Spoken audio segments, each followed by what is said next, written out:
नमस्कार, कैसे हैं आप सब। उम्मीद है कि आप सब बहुत अच्छे होंगे। हमारा अध्याय है वित्तीय साक्षरता और आज उसका है भाग नंबर 2। और इस भाग में हम सीखेंगे कि जब बैंक खाता अगर हमारे पास में है तो पैसे जमा करवाते हैं, जो पर्ची होती है उसको कैसे भरा जाता है। जब हमें पैसे निकलवाने हो तो हम उस पर्ची को कैसे भरते हैं, और साथ साथ में चेक से अगर किसी को पैसे अगर देने हैं, किसी अन्य को देने हैं, तब हमें चेक को किस तरीके से भरना चाहिए, इन सब जानकारियों के बारे में अध्ययन करेंगे। सबसे पहले मैं आपके सामने एक फॉर्म का एक रूप दे रहा हूं और इस फॉर्म को आपको भरना है। जैसे कि अगर मैं बात करूं सबसे पहले, तो सबसे ऊपर ही ऊपर आपको क्या करना है, अपना नाम लिखना है। जो आपका नाम है वो यहाँ पर आप लिखेंगे, ठीक है। इसके बाद में दूसरे स्थान पर आए तो यहाँ पर क्या लिखा गया है, ये आयु लिखा हुआ है, यानी कि आपकी उम्र कितनी है वो यहाँ पर लिखना है। अगर आपकी उम्र 40 साल है 40 लिखे, 45 साल है 45 लिखे, 50 साल है 50 साल लिखे, इस तरीके से।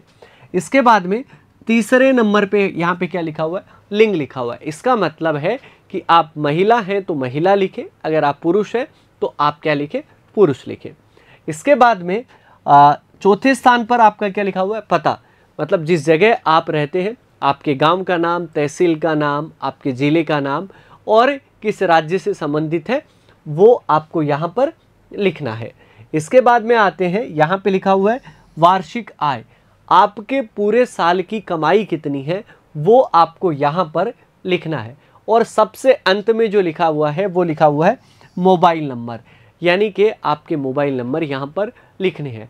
इससे क्या फ़ायदा होगा, इससे ये होगा कि जब हम बैंक में अगर पैसे निकलवाने या जमा करवाने जाते तो वहाँ पर भी कुछ ऐसे ही नाम होते हैं जिनको हमें क्या करना होता है, भरना होता है। बढ़ते हैं आगे की तरफ। ये जो आपको पर्ची दिखाई दे रही है, ये पर्ची आपके जीवन में बहुत काम आने वाली है। जब भी हम बैंक में जाकर अगर पैसे अगर जमा करवाते हैं तो उस पर्ची का रूप जो है वो कुछ इस तरीके से होगा। अब आप पहचानेंगे कैसे कि कौन सी पर्ची जो है वो जमा करवाने वाली है और कौन सी पर्ची जो है वो आपके पैसे निकलवाने वाली है। तो ये पर्ची जो है वो आपको पैसा जमा करवाने वाली है और जिसके अंदर दो इसके भाग दिखेंगे। यहाँ पर ये छोटी छोटी लाइनें इस तरीके से आपको दिखाया गया है। ये वाली पर्ची जो है वो आपकी कौन सी होगी, पैसे जमा करवाने की।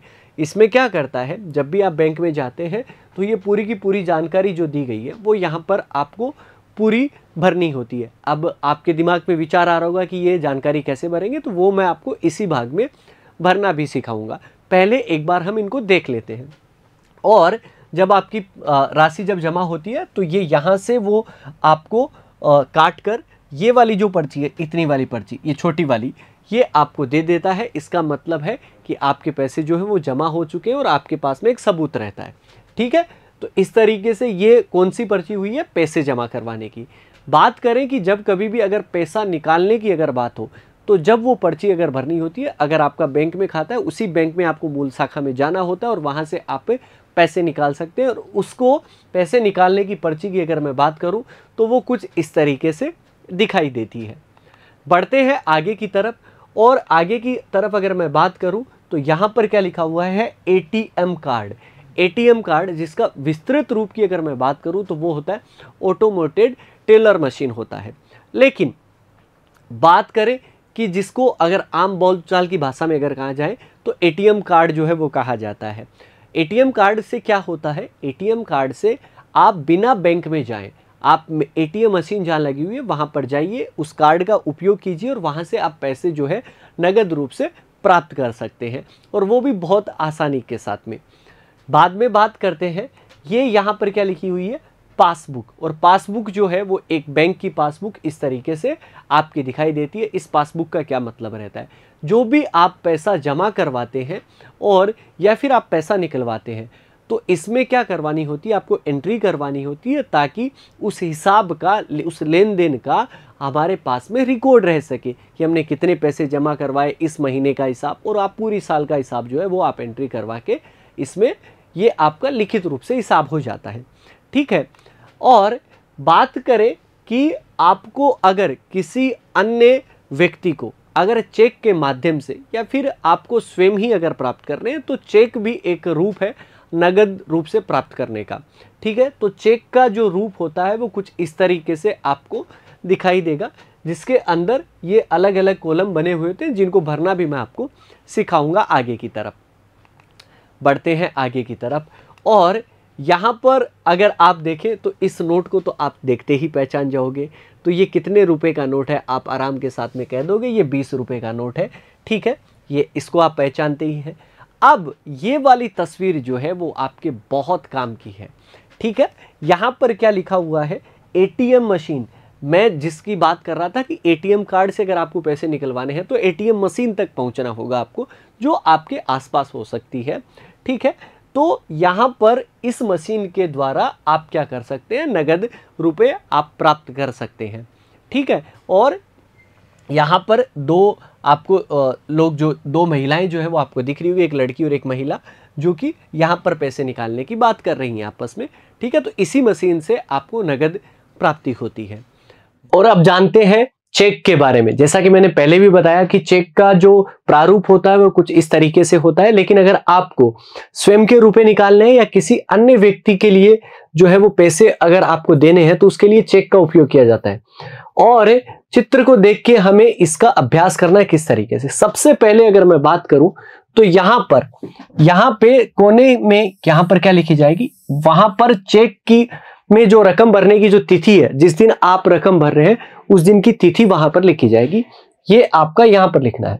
इसके बाद में यहां पर इस वाले पूरे के पूरे बॉक्स में क्या लिखा जाएगा, प्राप्तकर्ता का नाम। यदि किसी दूसरे व्यक्ति को पैसा देना है तो उसका नाम यहां पर लिखा जाएगा। ठीक है, वो यहां पर लिखा जाएगा। इसके बाद में अगर बात करें तो यहां पे लिखी जाएगी राशि, वो कितनी राशि जो है वो देनी है वो यहां पे लिखी जाएगी, और वो लिखनी है शब्दों में।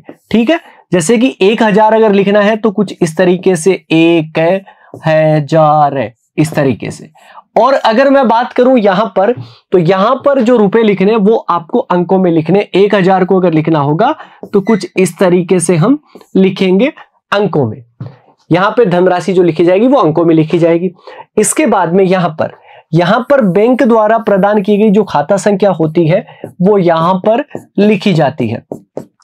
कई बैंकों में आजकल जो है वो क्या होता है कि यहां पर पहले से लिखी हुई खाता संख्या जो रहती है या हमें लिखनी पड़ती है। और इसके बाद में सबसे अंत में यहां पर आपको जिसका खाता है उसके क्या करने हैं, हस्ताक्षर करने हैं। ये इतना सा काम है, और अगर आप इतना काम कर लेंगे तो चेक भरना सीख जाएंगे। आसानी के साथ में पैसे किसी को देने हो या स्वयं प्राप्त करने हो तो चेक का उपयोग किया जा सकता है।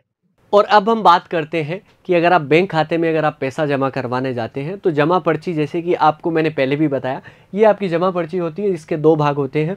अब इन दोनों को भरना मैं आपको बहुत आसानी के साथ में समझा दूंगा, लेकिन अक्सर छोटे हैं तो थोड़ा हम इनको बड़ा करते हैं और उसके बाद में मैं आपको समझाता हूँ किस तरीके से आपको इस पर्ची को भरना है। तो सबसे पहले अगर मैं बात करूं कि यहाँ पर सबसे ऊपर ही ऊपर जहाँ बैंक में आपका खाता होता है उस शाखा का नाम सबसे पहले ऊपर ही ऊपर यहाँ पर भरा जाएगा, और जिस तारीख को आप पैसे जमा करवाना चाहते हैं उस दिन आपकी कौन सी तारीख है वो आपकी यहाँ पर भरी जाएगी। इसके बाद में यहाँ पर उसके एकदम नीचे यहाँ पर आपको लिखनी है खाता संख्या। खाता संख्या जो अंकों में लिखी होती है, आपकी खाता संख्या होती है, वो आपको यहाँ पर लिखनी है। और यहाँ पर बॉक्स बने हुए हैं तो एक बॉक्स के अंदर एक ही अंक आपको लिखना है। इस तरीके से अलग अलग डिब्बे यहाँ पर बने हुए हैं। इसके बाद में जो आप यहाँ पर क्या लिखना है कि खाते में जमा करवाने हेतु जो नाम है, खाता धारक का नाम है, वो यहाँ पर इसके नीचे यहाँ पर लिखा जाएगा। जितनी राशि आप जमा करवाना चाहते हैं वो आपको यहाँ पर उसके नीचे यहाँ पर क्या है, शब्दों में लिखनी है। और उसी राशि को अंकों में लिखना है तो उसके लिए आपको यहाँ पर कितनी राशि है, 1000 2000, वो आपको अंकों में वहाँ पर लिखनी पड़ेगी। इसके बाद में आपको अपने मोबाइल नंबर जो है वो आपको इन बॉक्सों में, यहाँ पर ये जो डिब्बे दिए गए यहाँ पर आपको लिखने हैं। और इसके बाद में यहाँ पर आपको अपने हस्ताक्षर जो है वो यहाँ पर हस्ताक्षर करने हैं। तो इतनी चीज़ें जो कि ज़रूरी चीज़ें हैं वो आपको करनी है। इसके बाद में आते हैं हम आगे की तरफ, और इसी पर्ची का एक भाग और रह जाता है जो कि ये वाला। अब ये वाला भाग आप समझ गए कि हमने उधर वाला भाग तो भर लिया, अब इस वाले भाग को भरने की ज़रूरत कहाँ पर है। जैसा कि मैंने पहले ही बताया, ये वाला भाग आपको काट के आपको बैंक कर्मी जो है वो दे देता है यहाँ पर मोहर लगा के, और ये एक इस बात का सबूत हो जाता है कि आपने इतने पैसे जमा करवाए, ये आपके पास में उसका सबूत रह जाता है। तो सबसे पहले आपको यहाँ पर भी उसी तरीके से आपको क्या करना है, यहाँ पर शाखा का नाम और जिस तारीख को आप जमा करवा रहे हैं वो यहाँ पर आपको लिखनी होती है। यहाँ पर आप खाता धारक का नाम जो है वो यहाँ पर आप लिखें कि किसके खाते में आपको ये पैसे जमा करवाने हैं, और इसके साथ साथ धन राशि जो है वो अंकों में अगर आपको लिखनी है, कितनी राशि जमा करवानी है वो आपको यहाँ पर लिखनी है, और कितनी राशि आपने जमा करवाई है उसको शब्दों में यहाँ पर लिखना है। और इसके नीचे का भाग जो होता है वो आपका किसके लिए होता है, कार्यालय के, मतलब जिस बैंक का है वो यहाँ पर उनकी मोहर लगती है, और वो आपको यहाँ से काट के आपको ये पर्ची जो है वो थमा देते हैं। और इस तरीके से आप इस पर्ची को आसानी के साथ में और बहुत ही बढ़िया तरीके से भर सकते हैं। तो उम्मीद है कि आज के इस वीडियो में जो मतलब ये वाली जो पर्ची की जानकारी दी गई है उससे आप संतुष्ट हैं बहुत अच्छे से। और अब हम बात करते हैं, जैसे बैंक खाते में पैसा जमा करवाने के लिए आपको एक जमा पर्ची जो है वो भरनी पड़ती है, तो इसी तरीके से अगर आप बैंक खाते से पैसा निकलवाना चाहते हैं तो भी आपको एक पर्ची भरनी पड़ेगी, और इस पर्ची को भरना यहाँ पर सीखते हैं। लेकिन जिस बैंक में जिस जगह आपका खाता है वहीं से आप क्या है नकदी प्राप्त कर सकते हैं इस जो है वो नकदी पर्ची के सहायता से। ठीक है जी, लेकिन आप ध्यान रखिएगा कि इस वाली पर्ची के साथ साथ में आपको क्या लेके जानी पड़ेगी, आपको आपकी पासबुक लेके जानी पड़ेगी, और इन अक्षरों को बहुत बढ़िया से जो है वो मैं अब समझा देता हूँ। सबसे पहले आपको क्या करना है, सबसे पहले आपको यहाँ पर जो खाता धारक है, मतलब आपका खाता है तो यहाँ पर आपको यहाँ पे नाम लिखना है, खाता धारक का नाम लिखना है, और इसके साथ साथ किस तारीख को आप ये पैसे निकलवाना चाहते हैं तो ये आपको लिखनी पड़ेगी वहाँ पे तारीख। और यहाँ पर ये जो आपके डिब्बे बने हुए हैं यहाँ पर खाता संख्या लिखनी है कि आपके खाते की संख्या जो है वो इन बॉक्स में एक डब्बे के अंदर एक ही अंक जो है वो आपको भरना होगा। इसके बाद में आपको जितनी धनराशि निकलवानी है, और इसके साथ साथ यहाँ पर शाखा का नाम भी आप भर दें। यहाँ पर ये जो बॉक्स है यहाँ पर जितनी राशि आप निकलवाना चाहते हैं उस राशि को क्या करना है, वो हमें लिखनी है अंकों के अंदर। तो अंकों के अंदर जो है वो यहाँ पर आपको ये राशि जो है वो लिखनी है, और उसी धनराशि को हमें शब्दों में यहाँ पर लिखना है। जितनी धनराशि 1000, 2000, 5, 10,000 जितनी लिखनी चाहती है, अंक और शब्दों में दोनों में लिख दी। इसके बाद में आपको यहाँ पर आपके मोबाइल नंबर लिखने हैं ताकि किसी भी गलती की आशंका होने पर आपको सूचित किया जा सके। और इसके बाद में आपके हस्ताक्षर जो है यहाँ पर क्या होंगे, यहाँ पर आपको अपने हस्ताक्षर करने। और अगर आप इतना काम कर लेंगे तो इसके बाद में सारी की सारी चीज़ें जो है वो बहुत आसानी के साथ में और बहुत अच्छे तरीके से हो जाएगी। जितनी राशि आप प्राप्त करना चाहेंगे वो राशि आपको मिल जाएगी। उम्मीद है कि आज के इस भाग में जो आपको जानकारी दी गई है वो आप सभी के लिए लाभदायक साबित होगी। मिलेंगे नए भाग में। धन्यवाद।